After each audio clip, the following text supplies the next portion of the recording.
Hey, hi. Welcome to Someone Else's Movie, the original podcast where an actor, writer, director, or nebulous industry figure gives a little love to a movie they didn't make. I'm Norm Wilner, senior film writer for Now Magazine, and this is the other thing I do. My guest this week is Jonathan Levine, a writer, producer, and director whose films include All the Boys Love Mandy Lane, 50-50, Warm Bodies, The Night Before, and Long Shot. He also directed all 8 episodes of 9 Perfect Strangers, an adaptation of Leanne Moriarty's novel starring Nicole Kidman, Melissa McCarthy, Michael Shannon, Luke Evans, Grace Van Patten, Regina Hall, Bobby Cannavale, and half a dozen other very gifted performers that premieres on Hulu tomorrow, Wednesday, August 18th. In Canada, it drops Friday on Amazon Prime Video. Jonathan picked Billy Madison, the 1995 comedy that brought Adam Sandler from Saturday Night Live to the big screen, building a feature film around the aggressive, overgrown kid persona Sandler could pull out at a moment's notice. Here, he's the idiot son of a hotel magnate, and the only way he can take over his dad's company is by successfully repeating grades 1 through 12 in a matter of months. It's really just an excuse for foolishness and yelling, a lot of yelling. But Sandler, his pal and co-writer Tim Herlihy, and director Tamara Davis hit on an aesthetic that Sandler would keep coming back to for literally decades. And maybe it's not as dumb as we all thought it was. This is Someone Else's Movie. Billy Madison, for me, is a movie that I think when I first saw it, I was working in a video store. So it reminded me of this time in my life. It also sort of was one of the first ways in which I feel like I was honing my comedic palettes, because I think, I always loved Adam Sandler, going back to, I think it was Remote Control, or when he would do, I think it was MTV Half-Hour Comedy Hour and stuff like that. And I just he had this very kind of East Coast, as a New Yorker, I just, something about him appealed to me so much. And then, then there was this, and I loved watching SNL from the moment I was, old enough to stay up late. Mm-hmm. And so then this movie came out, and it just looked completely dumb. And I remember being aware that people thought it was dumb. And I remember not seeing it in a movie theater. Because it was I don't know how well it did at the box office. I imagine it did fine. It was a hit. It opened at number 1. So there you go. But I didn't see it for some reason, which is weird because I would have seen, any movie at that point.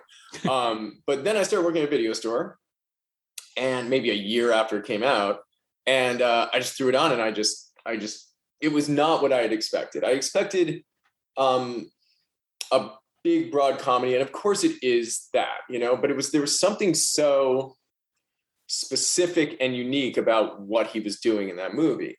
And for me, it felt like I was sort of discovering a new kind of comedic sensibility. So I right before we started talking, I mentioned that I rewatched it again last night, probably for the first time. And I watched it throughout college, when you come home after a night out and maybe take a bong hit and put on, Billy Madison or Happy Gilmore or any one of the amazing movies that Adam Sandler made for those exact circumstances. But yeah. I hadn't seen it in a while. It's been a long time since I've lived that lifestyle. So it was really interesting to watch it after all this time. It's in many ways, it was a little more basic than I thought it was. And in also many ways, it was even more groundbreaking and surreal and just absurdist than I thought it was.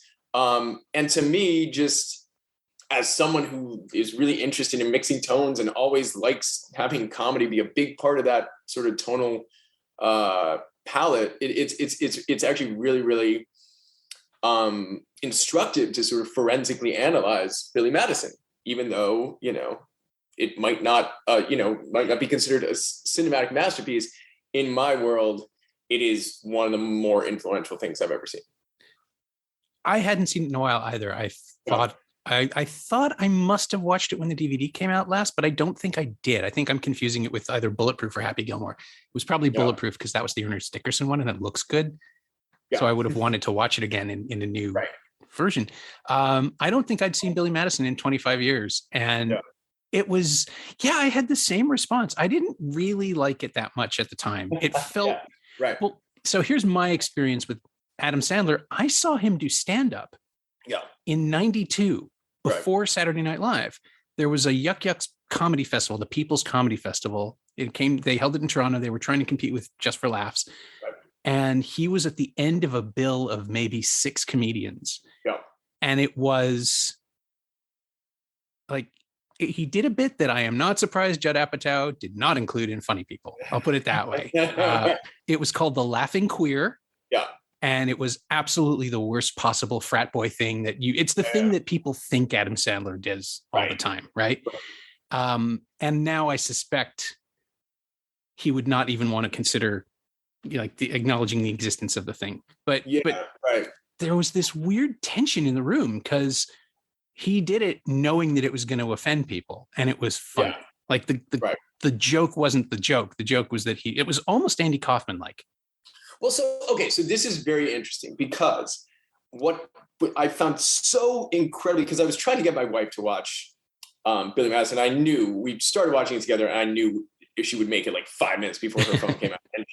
But what was so interesting to me and I'm reminded by what you said is like he starts it in the most aggressively off-putting. Like he starts with his gibberish shtick, and before you even get like what if I was kind of writing or directing that movie, I'd be like, let's ease into that stuff. And it's like, no, he starts with shampoo versus conditioner. He starts with yelling at Bradley Whitford. He's in gibberish. He starts with all the things that are perhaps the most absurdist and aggressively off-putting. He starts with the penguin, and then you start to have like a kind of a very heartwarming movie about a guy befriending a bunch of young kids. And by the way, the kids are so they are so well cast, and they're beautiful actors.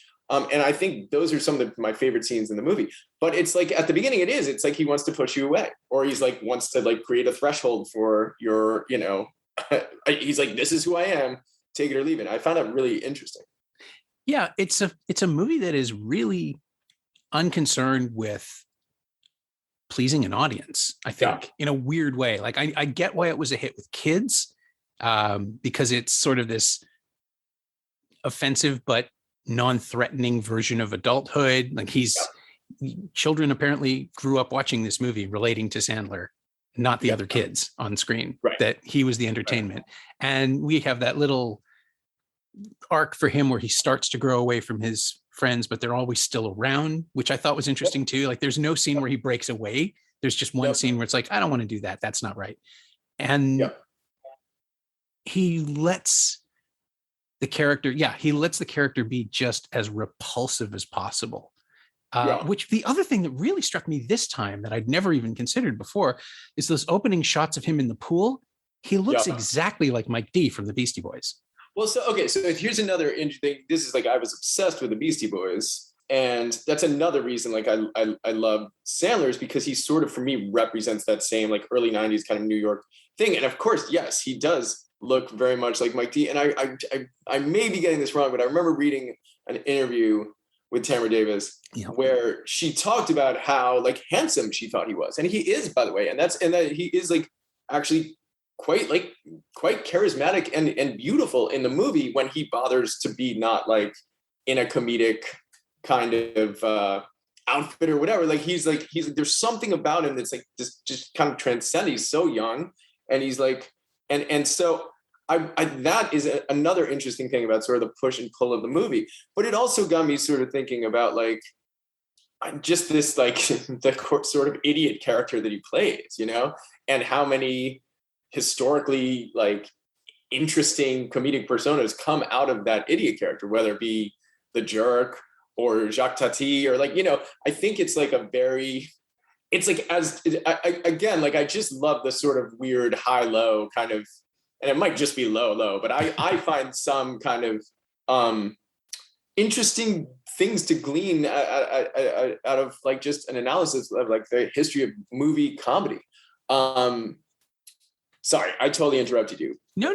That's all valid, because I was going to say that like the Beastie Boys persona 10 years ago, or maybe 8 years ago, I guess, right, would have been what this was if they hadn't grown up. And of course, the other thing about Tamara Davis is she's married to Mike D. Yes. Like it's actually it feels like a commentary that I didn't catch the first time around, maybe, that this is what he would have been if he hadn't grown up. Well, that's actually okay. So that now you remind me of another thing, which is the Beastie Boys book. Have you read the book? Yeah. It's such a beautiful, awesome book, and you wonder. I mean, they are so apologetic about that era in their lives, and this movie some of the worst stuff in this movie is like when he like grabs Miss Vaughn on the butt. Like there's so much retrograde shit that you could never get away with. And it sounds like whatever he did that night was, when you saw him do stand-up, was that. But I think the other thing is like, and probably when you listen to his first album, that great album, there's a lot of stuff that just wouldn't fly today. But then when you see his, it was like 100% Fresh. Have you seen that? No, It's his sure newest I have. No. special. Okay, so two things I want to plug for Adam Sandler. Okay. His most recent special, I think it's Netflix, was like a year ago or maybe 2 years ago, and it's amazing. And it's like it's the same stuff, but just like, and this great music, but there's a degree of sophistication to it, or nuance, or insight to it, that really allows you to understand he's just a true comedic master. And I think that's the other thing about Billy Madison is like, I don't like every joke, but I'll follow him anywhere. From the moment I see what he's doing, and I'm like, whatever you want, man, I'm along for the ride. I will follow you anywhere, because what you're doing is like gutsy and different and unique. The other Adam Sandler thing is not really Adam Sandler. There's another podcast. Sorry to plug a different podcast. It happens. It was P.T. Anderson talking to the Safdie brothers, and he was interviewing them for Uncut Gems. And it was, I don't know where it is or how one finds it, but it was so fascinating to hear these kind of three titans of cinema, talking about talking about Adam Sandler and what they love about Adam Sandler. There is just something, for people who love Adam Sandler, there is just something transcendent about him. And then later, I'll tell you, let's keep talking about the movie, but later I'll tell you about this. I'll remind me we should not end this podcast without my telling you this anecdote about Adam Sandler. It is a personal anecdote. Okay. I was going to say that one of the things that came out of the press at the time is that everyone is comparing it unfavorably to Jim Carrey. Right. And guiding, like sort of framing it as a response to Dumb and Dumber, which I guess maybe if you weren't paying attention, what it seemed to me is the Lorne Michaels production pipeline of just get the guys on the show, the movie deal, to elevate the profile of the show. And it doesn't matter how good the movies are. That was the 90s. Yeah. But what it feels like to me is that everybody who's saying that misses a crucial thing, which is that Jim Carrey desperately needs to be loved. And Adam Sandler doesn't. And that's what makes Billy Madison and Happy Gilmore interesting to me, is the rage, like the entitlement and the anger that he plays as comedy. And that is a lot of what the Safdies and P.T. Anderson were talking about, especially as it applied to Uncut Gems. But when you also think about him in Punch Drunk Love, when he just beats the shit out of those guys in that parking lot, it's true. He taps into this sort of id, and the anger it's so enjoyable to watch him get mad. It's just so funny. Yeah, totally. Well, it's interesting to talk about it as it applies to those Jim Carrey movies, because you're right. Those Jim Carrey movies are a little bit like sort of updated kind of Frank Capra kind of things, a lot of them, right? Yeah. And I think Sandler did start to do more of that with like Click is probably basically a Jim Carrey movie. I did not think as much about Dumb and Dumber, another movie, which I do like Dumb and Dumber quite a lot. I thought a little bit about Wet Hot American Summer, though, as far as like what this movie is trying to do comedically that can seem so stupid, but then when you scratch beneath the surface a little bit, it's just groundbreaking. I definitely thought tonally they shared something in common. Yeah, there's a willingness to alienate the audience in a lot of the jokes. I think like the tumble for you moment on the stairs, which I didn't remember at all. I kind of vaguely remembered a shot of it. I didn't remember how long it goes and that he doesn't fall, because it feels like that's the setup, right? Like he's going to fall down the stairs because he's singing about it. How about the musical number? I mean, that's just like incredible. And that's another thing I like, is that sort of breaking fourth wall kind of almost like French New Wave kind of thing that he's doing. It's so cool. I mean, that's one of my favorite parts. Calling Steve Buscemi is probably one of the funniest things I've ever seen in a movie ever. Yeah, I remember that actually. That got a massive laugh from the adults in the room at the press screening. It was like a 500-person public preview screening on a Wednesday night. Yeah. And we loved it, and everybody else, like everybody who didn't know who that was, which was, Yeah. like, believe it or not, was possible in 1995. Yeah, yeah. Just like dead weird. This isn't funny. What's going on? Why is he putting the lipstick on? And it just keeps going. It's so great. Wait, so tell me about this screening, because I want to be in this moment of Okay. critics like watching Billy Madison for the first time. Yeah. So in the before times, it was at a studio. It was at a theater that doesn't exist anymore called the Highland at Yonge and St. Clair. Beautiful big room. Actually had 70 mil capability. I saw Die Hard there a bunch of times. Dust Boot, like all the really great films of the 70s and 80s would play there. And then in the mid 90s, it was used for public screenings because it was relatively central. It was on the subway and it was a big space. So usually it was radio contests, the just seated tickets. And they would invite the press to those because that's what happens with a comedy, right? You want to show it to an audience. You want to show it to the press with an audience. And we laughed at different things. And it was really odd and fun. And it was a grind when we weren't into it, but the jokes that landed for the grownups were we really appreciated those. It's really interesting, just as and I've spent the last year directing this Hulu show, which we don't get to test or anything like that. I mean, we show to friends and stuff like that, but we don't get to test. But I'm as someone who started with a couple independent movies, and then I think 50-50 was the first movie I did a proper test. Oh no, Mandy Lane, we did do a proper test screening of it. And it was one of the worst testing movies in the history of testing. So I kind of blocked that out. So then, but with 50-50 we tested. And then of course with like Night Before and Snatch and Longshot, like the studio comedies I've done, you test them aggressively, right? Right. And you edit in a dialogue with the test screenings. Hopefully you have enough insight and kind of what to dismiss and what, so it doesn't become this sort of homogenous thing. And I've arguably been able to do that sometimes better than others, but I'm just so curious what that movie tested as, because like the only other movie I remember with Mandy Lane, they said the only other movie that tested that value was Pootie Tang.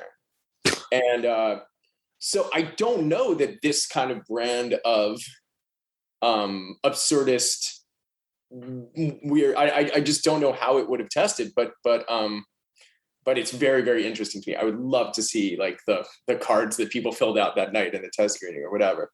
Yeah, I mean, there were no Adam Sandler movies before Billy Madison. Yeah, there was nothing to compare it to.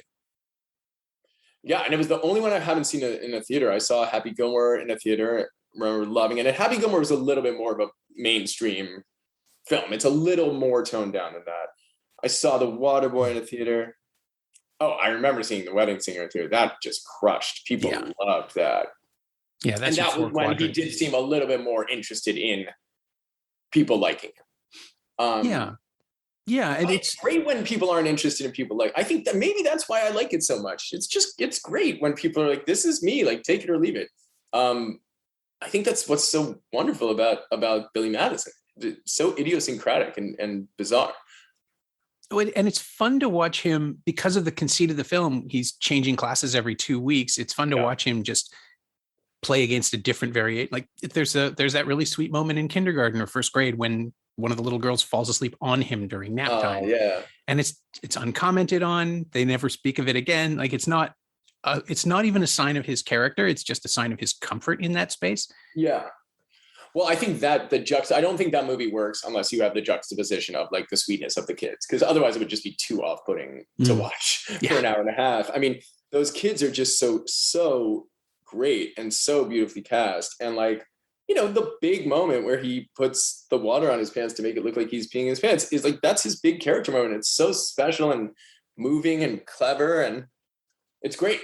It's the only time I believe that woman would actually fall for him. Otherwise it's a little bit, it is weird. But even then we get her arc of punching him in the face and beating the crap out of him afterwards, right? Not before, but afterwards to demonstrate her commitment to him, which for the cartoonishness of the setup, it actually makes sense. Yep, totally. It's all these little reminders, like what happens with the O'Doyles, that we are watching a cartoon, that this isn't in any way grounded or even, like instructive in the ways to behave for the young audience watching it. Like, right. The whole movie is a don't do this. It's interesting when you think about that whole like group of SNL movies that were coming out around there too. It's like I haven't seen all of them. Tommy Boy, or like, but then they were like, because I worked in a video store at this point, so it was like I would see like Stewart Saves the World, Tommy Boy, It's Pat. I mean, they're fucking bad movies, man. You know, I mean, Tommy Boy's good, of course. I will fight for Coneheads, which is weirdly internally consistent in the family stuff. Okay. And has a great ending, just a beautiful final line that Aykroyd clearly shaped for himself for the entire. What is the ending of Coneheads? What else is there for a father to do but give his daughter the world? It's just beautiful. Aww. Yeah, and it lands in that all that weirdness. It actually lands. And I will also kind of fight for the love god. No, not the love god. The love guru, the one. Never. God, no. The ladies' man. What about Tamara Davis too? Like she. Well, yeah. Like, this is somebody who had like I saw Gun Crazy. I want to say it played Tiff. I might be wrong, but I'm pretty sure it played Midnight Madness. Yeah, and then her energy goes into this stuff, and it was a weird transition, but she kind of has her hand on the tiller. Like there is the absence of style in this film is a style. Yeah, I mean, I think that there is, you know, she moves the camera. There's some, you know, she's not. It's not completely anonymous.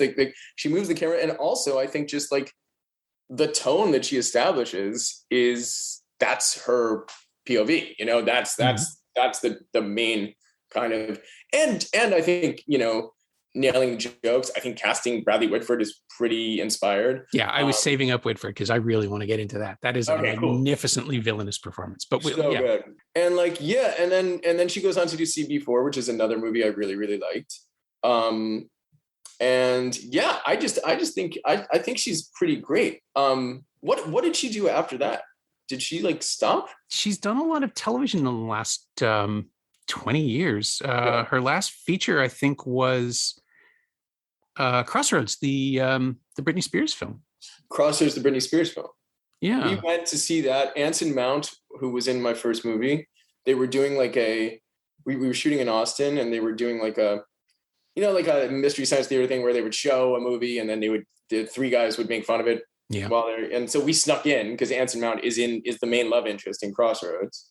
And he kind of played along with them, but that's great. So that's so good. And Britney is now free, which is also wonderful. That is nice. I'm sure they're happening now. There are an entire theses and podcasts and documentaries to be made about just the sheer ugliness of the way that one human being's career and persona have been handled. And I'm probably as guilty of it as anybody else, although I do remember thinking she wasn't that bad in Crossroads. But just the shit that's rained down on this poor kid. He's not a kid anymore, right? Like he's a full adult now, still being treated as a punchline. It's very sad, but the inspiring thing is that act, the whole reason this has happened is because of that movie or that New York Times documentary thing. And it's like, that kind of it's great. So that's good. The power of cinema, streaming, the power of something. Yeah. And journalism. Let's say journalism. I have to. I'm obliged to say journalism. The power of journalism. Nah, you're right. It's popular opinion and just a streaming thing. Yeah. No, it was journalism, right? New York Times. It's a form of it. But that's just my snobbishness. But yeah, no, Davis she's been doing some odd, interesting shows. I know I saw her name on Santa Clarita Diet a couple of times. And here it is. She did 3 episodes of You're the Worst, 2 episodes of Future Man, an episode of Miracle Workers. Yeah. I got to ask, because I know both Steven and Kyle and Ariel who did Future Man. I'm so curious to learn more about Tamara Davis. I wish I came to this armed with more information about her. It's fine. We're discovering it together. I did see Mike D in Malibu once, and I went up to him and told him how much his music meant to me. And he was a little, I'd say he held me at arm's length. Yeah, it's gotta be. I have met a handful of people who've legitimately changed culture. Yeah. And there's always that, it happens to them 25 times an hour. Totally. Right? Like that exhaustion. And you just want to be respectful and tell them what they mean. You still want to tell them what they mean to you personally, right? Like you can't not. Yeah, but you don't own them. Like, I mean, I do remember I was able to hang out with Gout several times before Oh he man. passed away, and because he was such a patron of movies. Sure. And he went to see the Wackness and came to the party after, and I talked to him, and I was just, completely blown away by what a just wonderful human being he was, just radiating this amazing energy. And I got to see him a few times. And yeah, I just loved him. So anyway, we're talking a lot about the Beastie Boys, but I mean, why not? They're echoing through this in a way that I find really fascinating.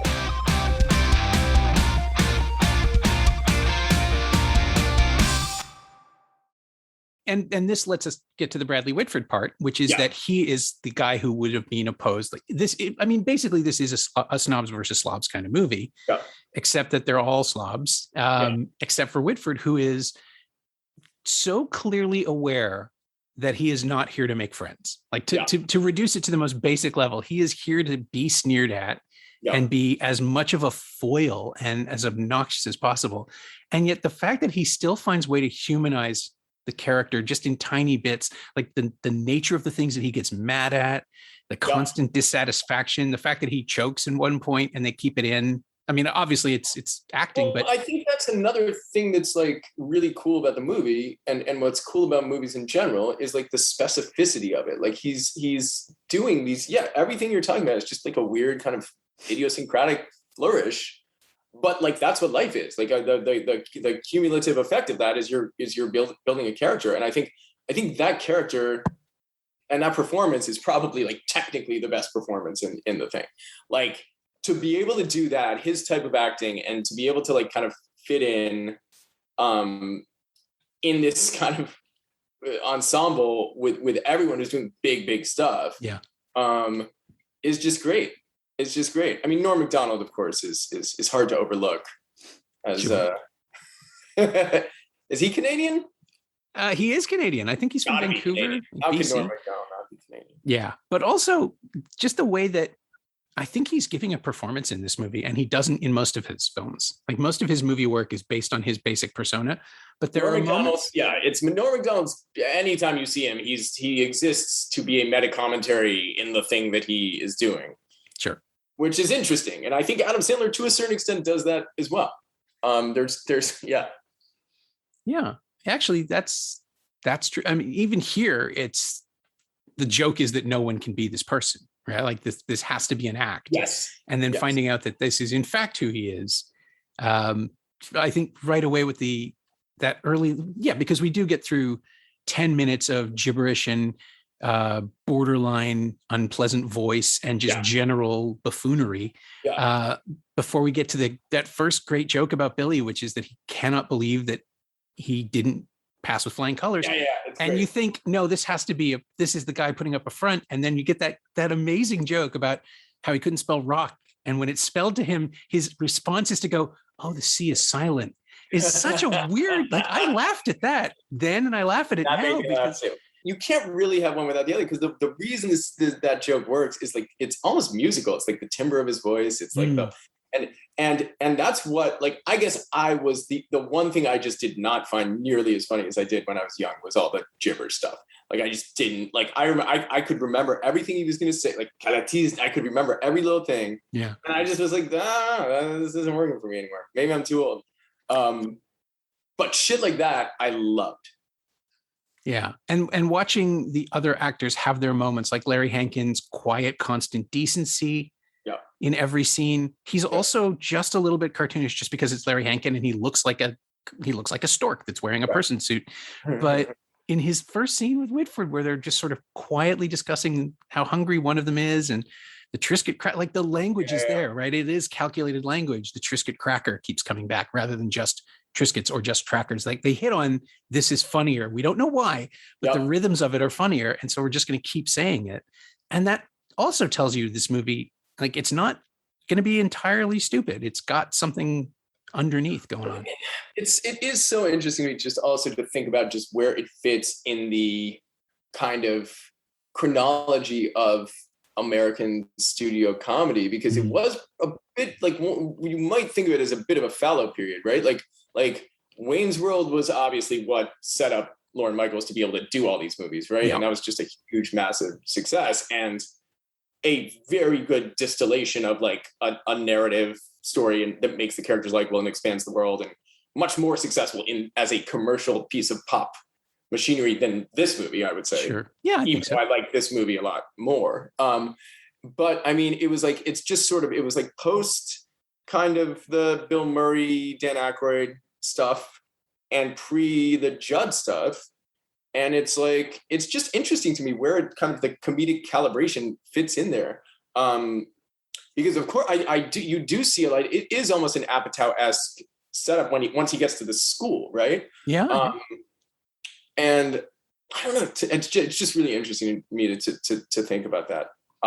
Yeah, well, and it's also just a character comedy at a time when most comedy was hybridized. It was all like Beverly Hills Cop sequels. Everything was action comedy was the big deal, and I guess Jim Carrey must have been big then too. He was coming up, yeah, because 94 was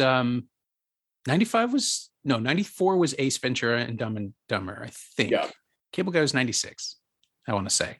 And then there's Something About Mary and stuff like that. But those all like started. Then that's when they started to need to be kind of sweet. Whereas I feel like in this era, like the sweetness is just sort of like a box that's checked. Like I feel like later, the sweetness was to sort of balance out the tartness of the comedy and of the comedic personas. I just find it really, really interesting. Yeah. And then I think about the beginning of Funny People, where he has that amazing footage of real young Sandler making those prank calls. Yeah. And how just like it's just you're buzzing just looking at the origin story of this like comedic superhero. It's just it's fascinating.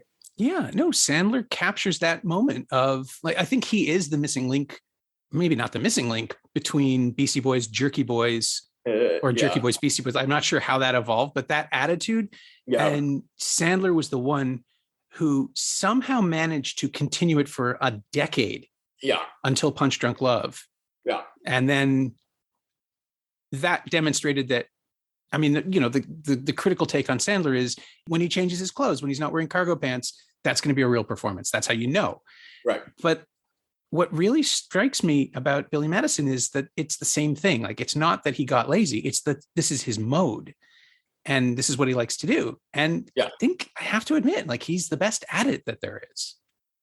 Yeah, and I think maybe that's what's also so interesting to me is as someone who loves music, there's something very like punk rock about all of it, and and that's not even to say it's like good. It's just like so aggressively what it is, and when you talked about the Jerky Boys, I started thinking about that too.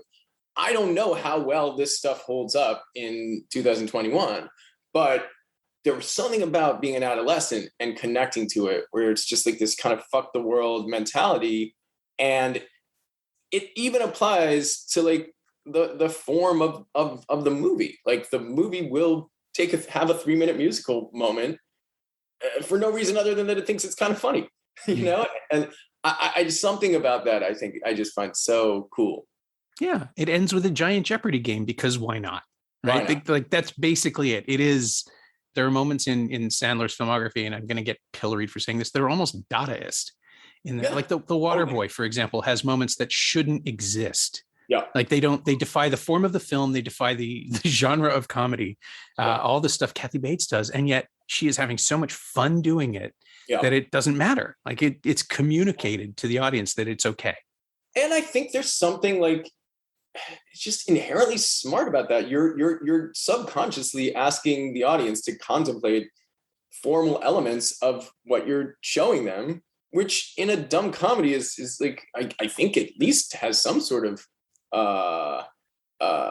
intellectual interest to me.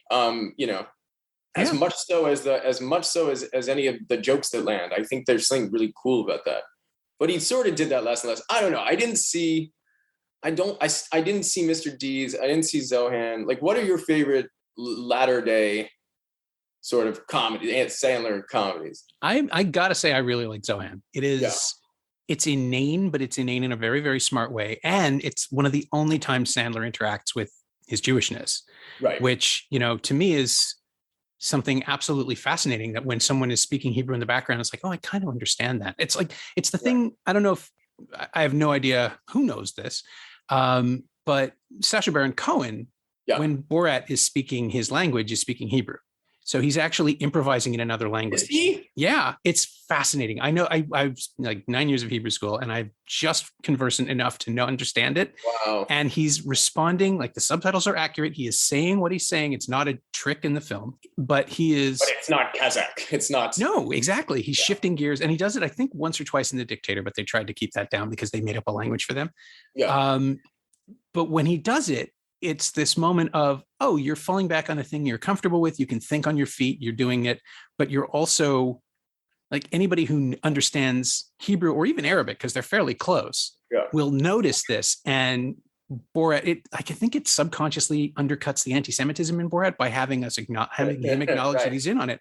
But when Sandler interacts with it in Zohan, it's this really interesting secular Judaism that's operating, and you also get this great rivalry with John Turturro. Like, it's an underestimated dumb movie in the same way, because it is really smart about its story while also being just the broadest and silliest of comedies. Well, and it's Robert Smigel, right? Who is Triumph and who is, like, and who shows up in a tiny role in Billy Madison. Billy Madison. Yes, yeah. He's the teacher of And I was amazed that I had totally forgotten that Jim Downey's in it as the principal. This SNL legend, right? I don't think I'd ever thought about it. Yeah, no. So Zohan, double checking, was written by Sandler, Smigel, and Apatow. Yeah. And yet it's under 2 hours long. It's amazing. It's just under. But I think when you balance Sandler's average running time of 80 minutes with Apatow's average running time, you'll get to 2 hours. That's fair. But yeah, it's a weirdly, like, I think it's the one film that was immediately dismissed as dumb, and then people who saw it had to sort of reckon with the fact that it's actually really, really clever about what it does. Yeah. Okay, I'm gonna watch that. So if we're recommending one movie, later day Adam Sandler movie, it's Zohan. If it's a Sandler comedy, yeah. I mean, I'm obviously going to steer people towards the good stuff. Yeah, right. But I mean, what else? No, we're not here to talk about, like, good stuff, right? Not the quote unquote good stuff, but latter day, I guess. Yeah, Big Daddy doesn't really count. That's 20 years old. I'm fond of his softness in that, and the fact that he's willing to do it. Yeah. And I would also suggest that people see The Cobbler, because there is nothing else like it. It is not good at all, but it was directed and written by Tom McCarthy, and it is an attempt at creating a mythology. And it's sort of a comic book movie, but it's not. And it's incredibly weird. And Sandler commits. I would love to see that.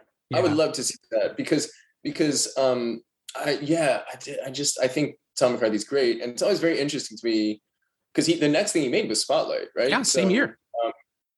And it's just very, very interesting to me to see how. I think probably greatness and failure are like two sides of the same coin, because you have to just go all out, and it sounds like that's what's sort of in that movie, is like you have to take big swings to be great, and you also, when you take big swings, can fail. I mean, and I don't know. I haven't seen Spanglish, although I feel like it doesn't look great. Yeah, it's like if you're pointing to movies about privilege that don't know they're about privilege, that's the one. Like, that's the one where I think Brooks, as well-intentioned as he is and as gifted as he is as a filmmaker, just didn't see it and just pressed on. And when you see it now, it's just, when you see it, I saw it at the time, and it was just like, oh, this is uncomfortable. And now you can articulate it. Now we have the language to discuss. Right. And then I think the last dramatic role is Men, Women, and Children, which I also did not see, but I love Jason Reitman. Oh, there's the Baumbach, the Meyerowitz stories. He's great in that. Oh, he's great. Yeah, he's great. That was more recent, I think. That was like 2017. He's just great. So let me tell you the story. Well, it's not really a good story. But you teased it. You have to tell me. It's just name dropping. So forgive me, but it was one of the greatest moments of my life, because I love Adam Sandler. And so, I got a text one night that's like, I've never met Adam Sandler in my life. One night, it's like 11 p.m. and I got a text, "Hey buddy, it's Sandler. Give me a call." And I was like, he must have gotten my number from Seth Rogen, who I've worked with many times. So I call him. He's like, "Hey buddy, And I was like, hey man, like, he's like, I've been watching you. He just like complimented me, which was fucking amazing. And this was 11 o'clock at night. And I was in bed. I had to get out of bed. Came downstairs, and we ended up talking about a movie for like a very long time. And ultimately it didn't work out, but it was so interesting to me because,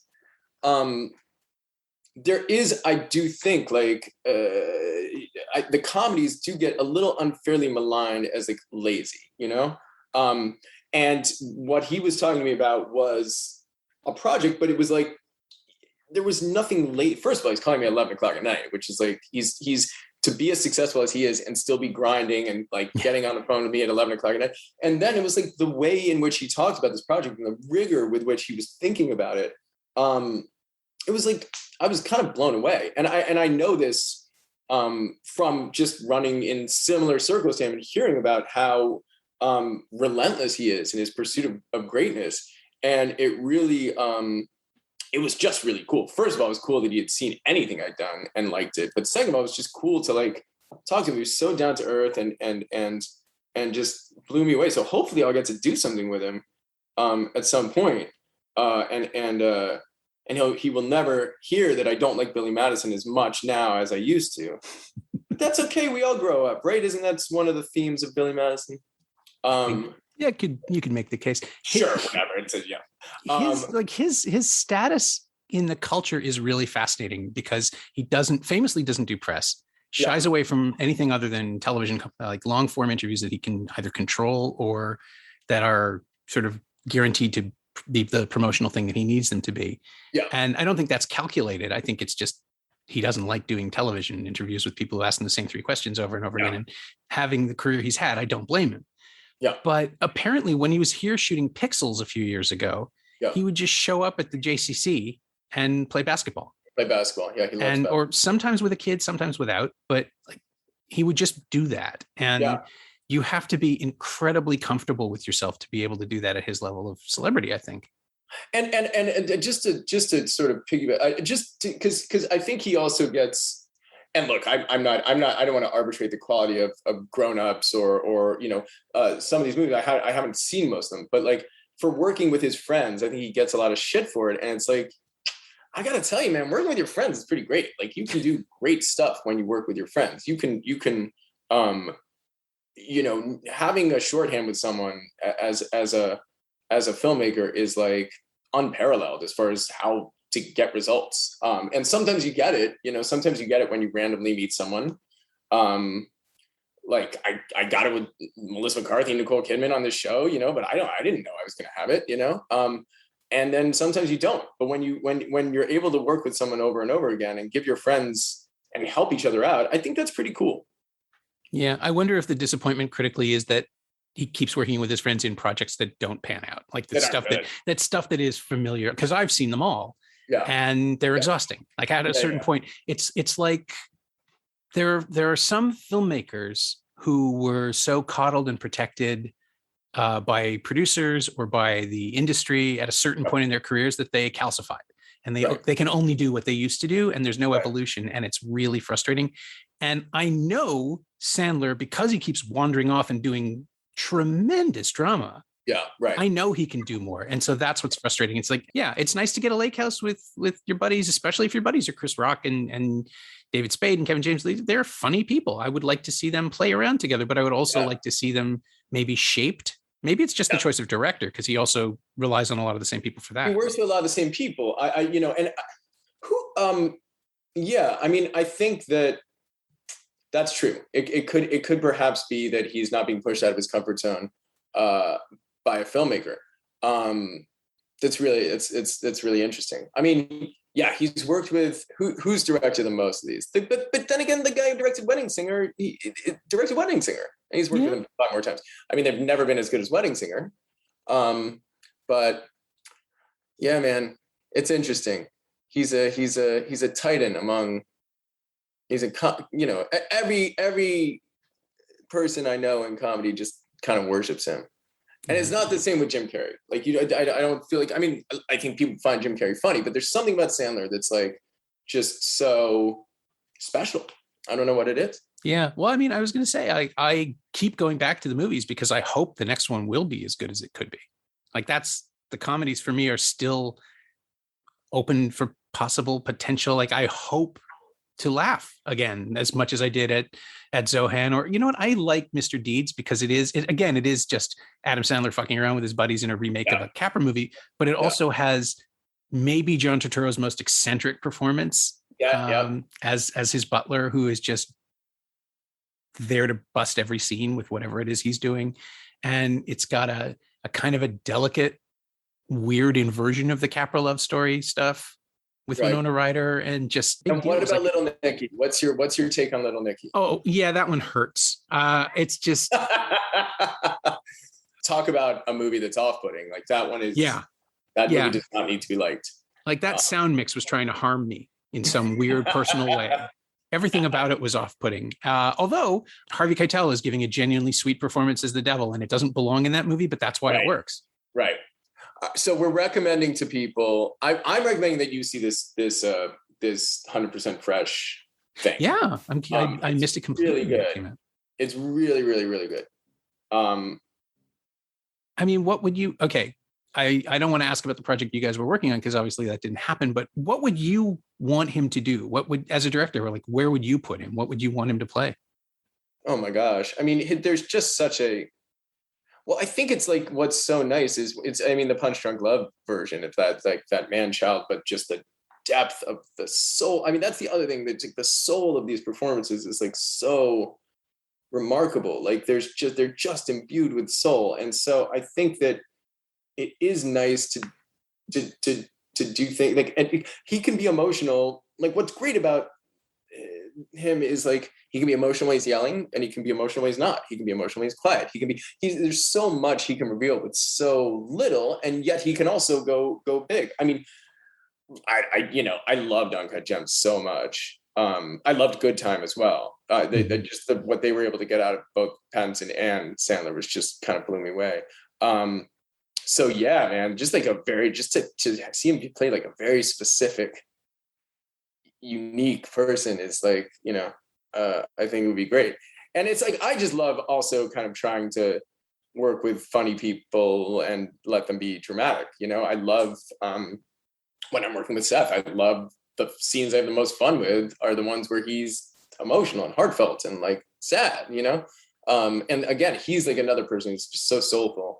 And Melissa in the show I just did, and Bobby Cannavale in Nine Perfect Strangers. I'm just gonna try to plug it. Nine Perfect Strangers on Hulu, or what? I don't know. Is it on Hulu there? What's it gonna be? Hulu in the States, Amazon Prime Canada.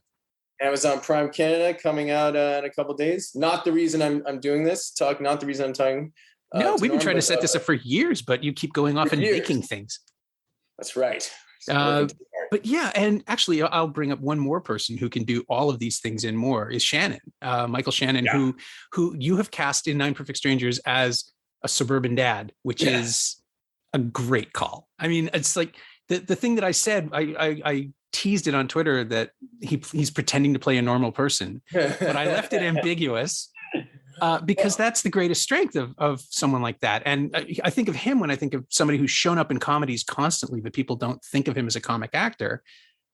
But he's first of all, just on a one-on-one, like kind of, or in a text conversation, he's one of the funniest people I've ever met. Nice. And he's, in The Night Before, it was a total revelation. And we had no idea. Like we just thought in The Night Before that if he could just do what he does in a drama, and we wrote funny lines for him that were just funny because of his intensity, that would work, and figure whether he was funny or not, that he would kind of understand that conceptually. Lots of people have done that type of role, but then he would riff and like, just, then you're just like, whoa, he's really funny. And then in this, it's like, it's the character he's playing in Nine Perfect Strangers is so different from who he is. And so I think in by that notion, it is like the most impressive performance I've ever seen. To just see someone to be so, and look, he's a beautiful, heartfelt person, and he's a great father, and he's and he's, but personality wise, he's nothing like this guy. So to watch him just completely change his personality and do it in a way that's nerdy and funny and still like manages to convey emotion is, to me, honestly, the single greatest performance I've ever been able to witness in something I've done. And he just blew me away. And it's like, and it's like, the other thing about it is like, he loves to have fun. Like he does 2 musical numbers, I think, in the show. So far, yeah, for 6 episodes. Just through 6. So we end with a giant, like Billy Madison-esque at a circus. And no, we don't. But he, he's really, really amazing. And I think it's most actors, I think, are funny. You know, I think most actors are funny. I think most people who are creatively, artistically kind of inclined are funny too. And so to be, and not all actors get to show how funny they are. So to have him being so funny and being able to capitalize on that, and also his dramatic chops is so great. And Seth, I mean, I just can't wait to. He's in the new Spielberg movie. I don't know what he's doing in it, but I mean, the one about his childhood. Yeah, he plays Spielberg. He plays Spielberg. He plays like a big role in it. I didn't know that. So, you know, obviously he's. I think there's something about like the naturalism that comedians bring to roles, where because they're so kind of sharp and so like in the moment, because they're such great improvisers, that there's something about like just, you know, and also like I think a great comedic actor learns very quickly how to underplay a joke. So you're always very much aware of where you are on the continuum of like delivery, which I think just from a technical perspective, they have a technical mastery that I think is allows them to be even better dramatically a lot of the time. My pet theory is that the insecurity that drives someone to become a comedian, you can't not hide that. Like it comes through on the camera, so you're perfect for a drama. I think that's probably true. There's a wellspring of emptiness and sadness at the heart of a lot of these people. And it's like, that really adds a depth to most of these performances. And I think, you know, I don't know, Sandler seems like a happy guy, certainly Melissa and Seth too as well. But I think that they're certainly all just very driven to be great. That's like a common thread. And I think that must come from an emptiness inside all of us, right? Why else would we try so hard? I assume. I mean, and that's the other thing about Billy Madison, right? It's nobody really had to make an effort to make this movie. They just had to shout, but there is stuff going on. Yeah. And so totally. I think that's why what works about it still works. It is very ambitious, like deceptively ambitious. And I think that's another reason to praise it.